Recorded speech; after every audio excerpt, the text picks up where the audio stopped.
नगरकुलाचा उद्धार झाला, अवतरले संत अक्कोळ गावाला. बालपणी त्यांनी चमत्कार केला, बस्तीचे दर्शन भोजन थाळीला. जय देव जय देव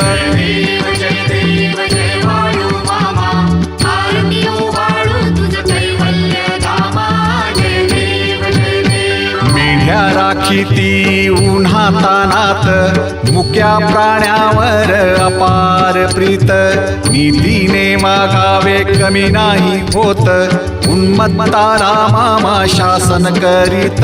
जय देव जय देव